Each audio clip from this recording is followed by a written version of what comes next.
Assalamualaikum warahmatullahi wabarakatuh. Berjumpa lagi dengan saya Anas. Tentunya di channel kita Petani Kopi Organik. Dimana di video kali ini saya akan menjawab ya pertanyaan dari penonton. Dia bilang, "Bang, kuncinya bagaimana agar tanaman kopi kita itu tetap sehat dan hijau ya?" Kuncinya sebenarnya sangat sederhana dan simpel ya, tanpa harus mengeluarkan biaya tambahan ya. Di sini teman-teman bisa lihat untuk lahan saya ini semak ya, banyak sekali rumput-rumput. Nah, dari rumput itulah sebenarnya kandungan pupuk sudah terpenuhi buat tanaman kopi kita, tanpa harus menggunakan pupuk tambahan seperti pupuk-pupuk kimia ataupun kompos ya, kompos seperti kotoran hewan dan sebagainya. Bagaimana cara mengolah rumput yang hijau ini agar menjadi kompos tambahan? Kita biarkan dulu ya rumput ini banyak, maksudnya kita semakan dulu untuk lahan kita. Kemudian nanti ketika hendak panen, biasanya kan hendak panen, barulah kita lakukan penyiangan ataupun kita semprot ya untuk gulmanya. Karena gulma yang masih hijau seperti ini banyak sekali mengandung nitrogen. Nah, ketika hendak panen kita semprot, kita bersihkan, kita bunuh gulmanya. Nah, ketika gulma itu kering, panen kita sudah beres. Nah, gulma yang kering mengandung kalium. Dan kalium sangat cocok buat pembungaan. Biasanya kan 2 atau sampai 3 bulan selesai panen, kopi itu akan mengeluarkan bunga. Dan rumput yang kita semprot sudah kering dan sudah bisa diserap oleh tanaman kopi kita untuk menghasilkan kalium ya, pembungaan. Jadi mengapa semakin banyak rumputnya, maka kandungan kaliumnya, kandungan nitrogennya, fosfornya, bahkan kesuburan tanahnya akan jauh lebih bagus daripada kita bersihkan, kita habisi semua rumput. Kemudian untuk pakan kopi kita ganti menggunakan pupuk-pupuk kimia. Itu sama halnya kita itu dibodohi ya, dibodoh-bodohi. Padahal dari rumput saja sudah mencukupi kebutuhan buat tanaman kopi kita. Intinya satu ya, jangan sampai rumput itu berkuasa, jangan berlebihan juga ya. Rumput itu tidak boleh berkuasa di lahan kopi kita, masih tetap kopi kita yang berkuasa, karena kopi kita itu jauh lebih tinggi ya daripada rumput, dimana cahaya matahari itu masih banyak mengenai tanaman kopi kita itu daripada rumput. Nah, seandainya tanah rumputnya sudah hampir menutupi tanaman kopi ya tinggal kita babat saja ya, kita bersihkan. Banyak juga yang bilang kalau rumputnya banyak bakal mengambil nutrisi dari tanaman kopi. Menurut saja itu tidak ya, tidak mungkin. Karena setahu saya itu justru kopilah yang mengambil nutrisi dari rumput. Karena ketika musim hujan ini ya, alam itu menumbuhkan semua gulma ya, rumput. Nah, itu di stok makanan buat tanaman yang berkuasa nanti ketika di musim kemarau.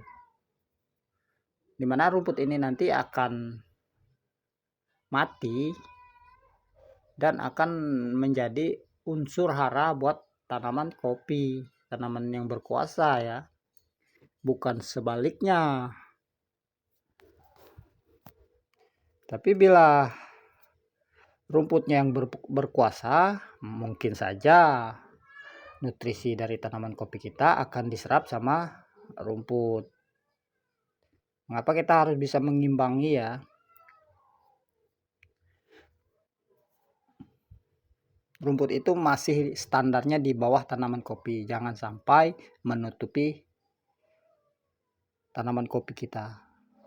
Rumput ini kandungan pupuknya cukup, bahkan lebih dari cukup ya. Ketika musim hujan alam itu menyediakan makanan yang banyak, nanti akan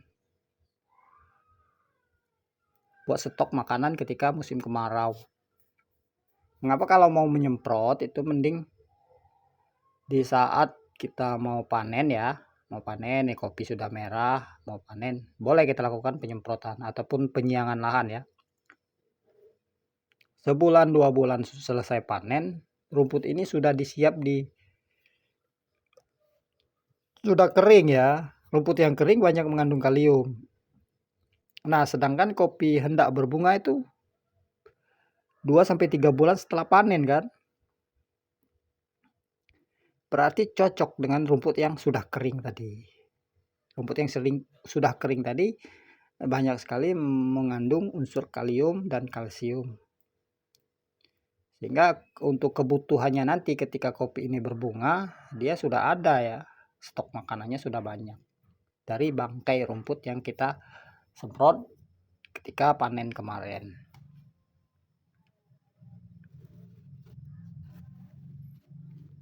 Kita ini kadang dimanfaatkan ya, seolah-olah lahan yang semak itu bakal menyebabkan tanaman kopi kita itu mati, bahkan kerdil, padahal tidak sama sekali.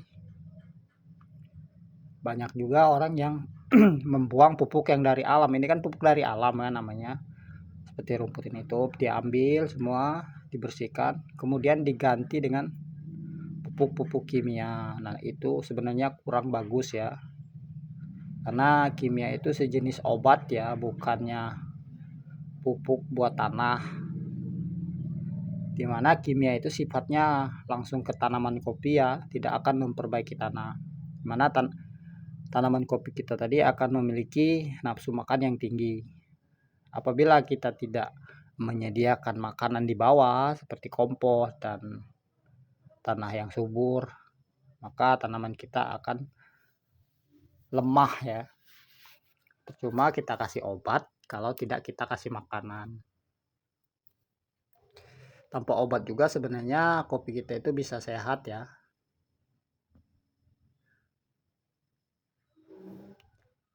Jadi buat teman-teman tidak usah ragu ya. Apalagi seperti ini kan, rumput yang sejenis seperti ini sangat disukai sama hewan ternak ya.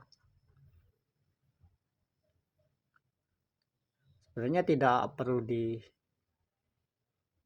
ya, kita biarkan saja. Nanti juga yang ternak biasanya suka ngambil pakan rumput di sini, asal kita izinkan saja ya.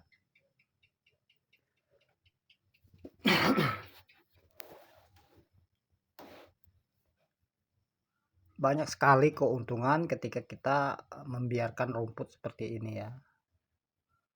Yang pertama ya hemat tenaga, yang kedua ya tidak perlu membeli pupuk tambahan, yang ketiga tanah kita makin subur.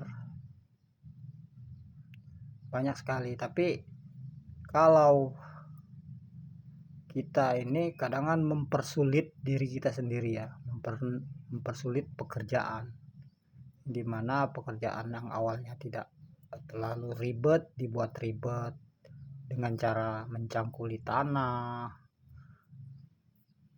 menggunakan pupuk-pupuk yang kimia dan sebagainya. Padahal tanpa pupuk kimia, tanpa penggemburan tanah juga bisa ya kita hasilkan tanaman kopi yang bagus dan sehat. Tapi kita ini terlalu nafsu lah kalau kata orang. Mana kopi yang kita berbuah, solusinya hanya kayak enggak ada solusi lain, langsung dikasih pupuk-pupuk kimia. Ya memang bagus awal-awalnya ya, awal-awalnya bagus, tapi ketika tahun berganti tahun, kemudian makanannya juga tidak kita sediakan seperti kompos dan yang lainnya, maka tanaman kopi kita tadi akan stres ya, stres dan ujungnya bisa mati nanti, kering. Maka sekarang itu banyak sekali tanaman kopi yang terkena penyakit. Itu akibat cara kita mengelola lahan itu tidak benar. Percaya saja kalau rumput itu tidak akan mengambil nutrisi dari tanaman kopi kita. Kecuali kalau rumputnya memang sudah benar-benar berkuasa ya, seperti lebih tinggi dari tanaman kopi kita. Nah, itu mungkin bisa saja mengambil nutrisi dari tanaman kopi kita. Tapi bila sebaliknya rumput itu masih di bawah tanaman kopi kita, itu namanya tanaman kopi kita itu masih berkuasa di lahan yang kita tanami ini. Nah, di mana di situ rumput itu akan menjadi makanan dari tanaman kopi kita. Nutrisi rumput itu akan diserap oleh tanaman kopi kita.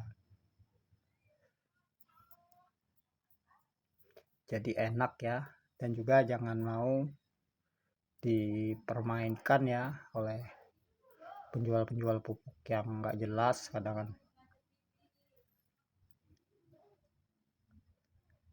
Iyalah lahan saya ini sama sekali tidak pernah terkena yang namanya pupuk kimia, pupuk kotor-kotoran hewan, pupuk kompos kan, tidak pernah. Yang penting kopinya itu lebih tinggi daripada rumput, itu saja.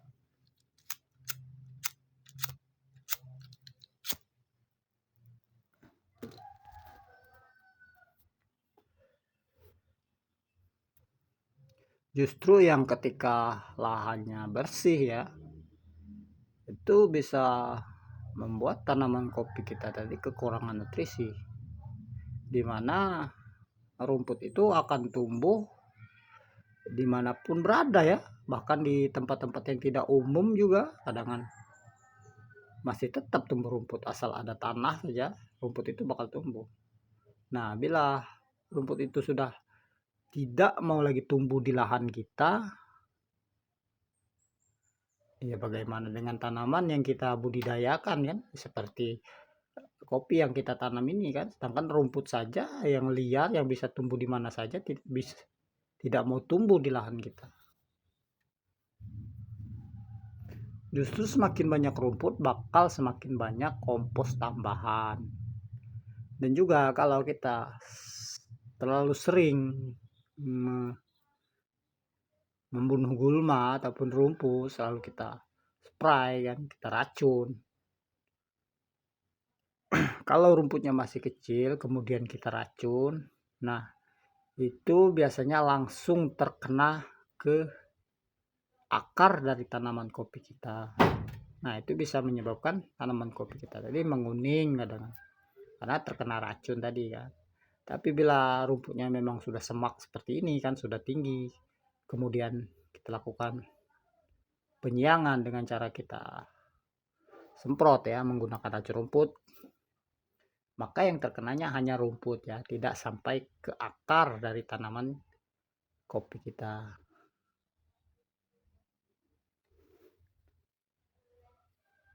Dan juga semakin banyak rumput yang mati, bahkan semakin banyak nanti unsur kalium yang ada di dalam di lahan kita ya.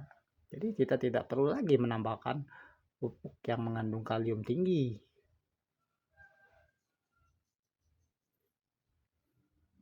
Jadi kita tidak perlu khawatir ya, untuk para petani juga tidak perlu mengeluarkan uang yang begitu banyak untuk merawat tanaman kopi ini. Saran saya satu ya, untuk yang bertanya kemarin, cukup cukup 2 kali saja melakukan penyiangan di lahan kita. Rumputnya kita racun itu cukup setahun 2 kali saja.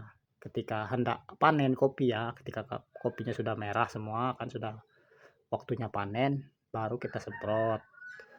Ketika hendak memasuki musim penghujan, mungkin bulan 9, bulan 10 baru kita semprot lagi kan. Ataupun mau melakukan penyambungan kan, kalau mau melakukan penyambungan otomatis harus bersih kan. Nah, boleh kita semprot ya.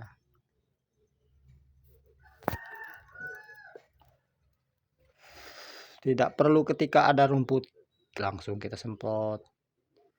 Ujung-ujungnya nanti tanahnya rusak ya. Kenapa rusak ya? Karena kayu-kayu yang lapuk ataupun daun-daun yang lapuk itu yang ada di tanah kita ataupun jatuh dari tanaman kopi kan, daun-daun kopi yang lapuk itu akan menjadi sumber nutrisi dari tanaman kopi itu sendiri ya. Tapi seandainya kita bersihkan lahan kita, tidak ada rumput sama sekali ketika masuk musim penghujan, nah itu akan hanyut ya, hanyut terbawa air hujan. Tapi dengan adanya rumput ini, di mana yang semestinya menjadi makanan buat tanaman kopi kita itu tadi, dia akan tetap di sana ya, dan dia tidak akan berpindah. Ketika mau hanyut juga dia akan terhalang sama rumput-rumput yang ada di lahan kita.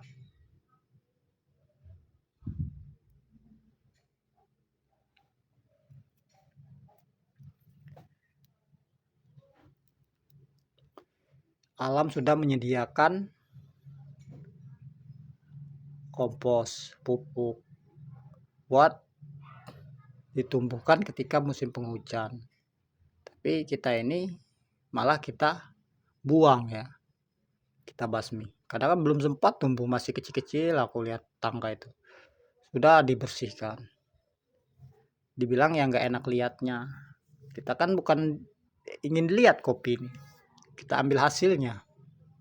Juga ini kalau seperti ini bisa membantu para peternak juga ya, lebih gampang mencari pakan rumput. Dimana kalau peternaknya yang ternak kambing itu pengertian ya, biasanya dibawakan kita kompos ya untuk ditabur di lahan kita, dengan syarat agar kita itu tidak melakukan meracun rumput kita ya. Ya boleh saja, itu juga bagus ya. Mana kotoran kambing juga itu aslinya dari rumput ini, hanya saja dia melalui fermentasi karena sudah dikunyah sama kambing dan difermentasi di lambungnya kambing kan.